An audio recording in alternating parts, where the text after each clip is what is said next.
आज की वीडियो की शुरुआत में हरि शंकर परसाई के एक उद्धरण से करूंगी जो कुछ इस प्रकार है कि नेता हो जाना बड़ा अच्छा धंधा है, जिसका मतलब है कि राजनीति की दुनिया एक धंधे की तरह है। धंधा शब्द अगर मर्म नहीं पकड़ पा रहा है तो कह सकते हैं बिजनेस। मगर आज राजनीतिक बातें क्यों कर रही हूं मैं? क्योंकि इस वक्त एंटरटेनमेंट इंडस्ट्री में एक ही नाम हर जगह चर्चा में है, थलपति विजय। सोशल मीडिया से लेकर न्यूज हेडलाइन में हर कोई अभिनेता से बने नेता विजय के पॉलिटिकल करियर का डीएनए समझने की कोशिश कर रहा है। और आज की इस वीडियो में मैं आपको थलपति विजय से जुड़े 5 बड़े विवाद बताने वाली हूं जो उनके मुख्यमंत्री बनने के रास्ते में हुए।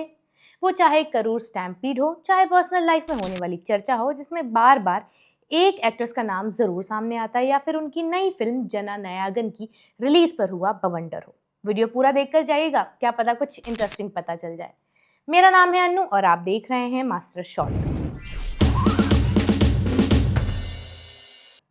समाज में अपनी जगह बनाने के लिए संघर्ष करता हुआ हीरो, आखिर उसके बिना कोई सक्सेस स्टोरी पूरी कैसे हो सकती है? कम से कम तमाम कॉलीवुड फिल्मों से तो यही सीख मिलती है। 51 साल के विजय का फिल्मी करियर पहले से ही शानदार चल रहा था। लोग उनसे प्यार करते थे, शायद बिल्कुल सही तौर पर थलपति यानी नेता कमांडर बुलाते थे। लेकिन राजनीति में आने का ऐलान करने के बाद विजय ने कई बार कहा कि उन्होंने ऐशो आराम की दुनिया छोड़ दी है। हालांकि ये सफर इतना आसान भी नहीं था जितना दिखता है। तमिलनाडु का मुख्यमंत्री बनने की राह में विजय को किन किन 5 बड़े विवादों का सामना करना पड़ा, एक एक करके जानते हैं। पहला विवाद हुआ था उनके अपने परिवार के साथ। राजनीति की दुनिया में अक्सर एक बात सुनाई देती है कि यहाँ कोई किसी का सगा नहीं होता। विजय के साथ ऐसा ही कुछ हुआ। अपनों के साथ ही सबसे पहले उनके रिश्ते खराब हुए।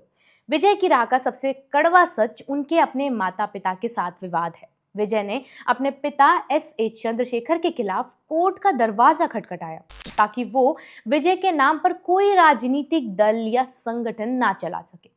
बाप बेटे की ये लड़ाई इतनी पब्लिक हो गई थी कि विजय पर कई तरह के आरोप लगे थे, शायद आप जानते भी होंगे। इसके बाद एक्टर अपनी पर्सनल लाइफ को लेकर चर्चा में आए थे। 27 फरवरी को खबर आती है कि करीब 3 दशक से विजय के साथ शादीशुदा जिंदगी जी रही उनकी पत्नी संगीता ने तलाक की अर्जी दाखिल कर दी है। रिपोर्ट्स में यह भी कहा गया कि याचिका में संगीता ने विजय पर एक अभिनेत्री के साथ अफेयर रखने का आरोप लगाया था। दावे के मुताबिक संगीता को 2021 में इस रिश्ते के बारे में पता चला था।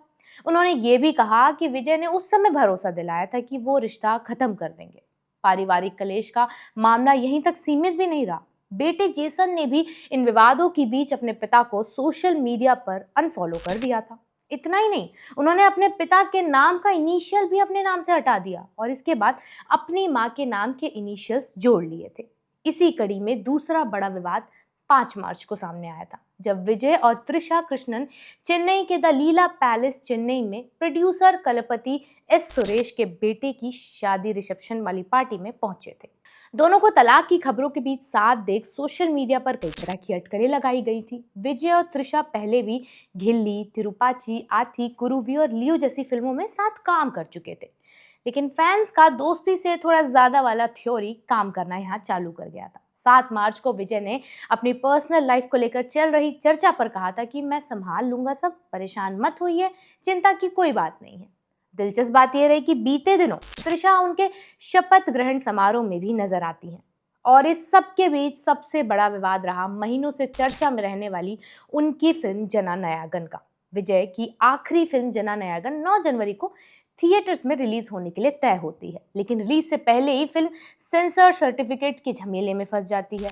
5 जनवरी को प्रोडक्शन हाउस KVN प्रोडक्शन ने मद्रास हाई कोर्ट का दरवाजा खटखटाया और CBFC सर्टिफिकेशन में हो रही देरी को लेकर सवाल उठाए। 12 जनवरी को मामला सुप्रीम कोर्ट तक भी पहुंचा, लेकिन वहां से भी उन्हें वापस कर दिया गया हाई कोर्ट के पास।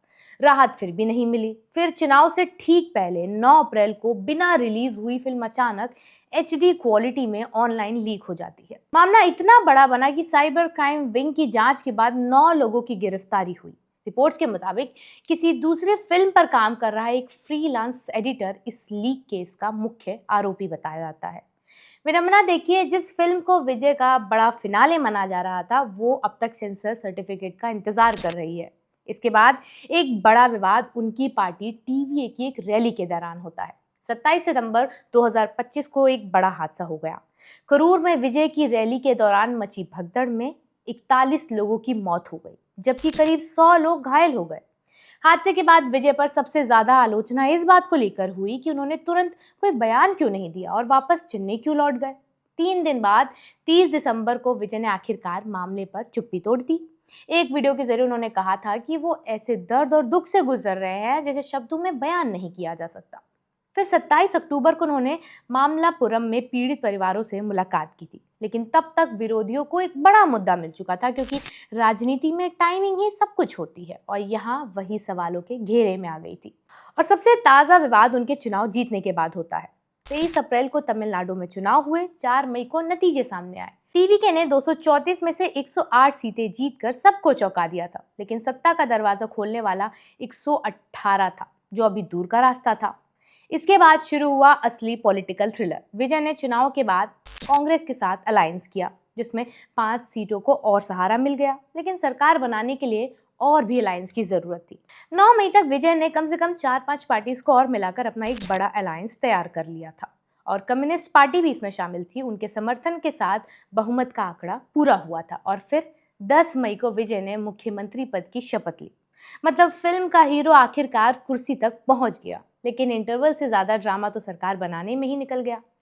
तो ये जर्नी जितनी आसानी से सोशल मीडिया पर सेलिब्रेट हो रही है, उतनी आसान थी नहीं। वीडियो फिलहाल यहीं तक है। कमेंट सेक्शन में उनकी पॉलिटिकल जर्नी पर आपकी क्या राय है जरूर रखिएगा और देखते रहिए मास्टर शो।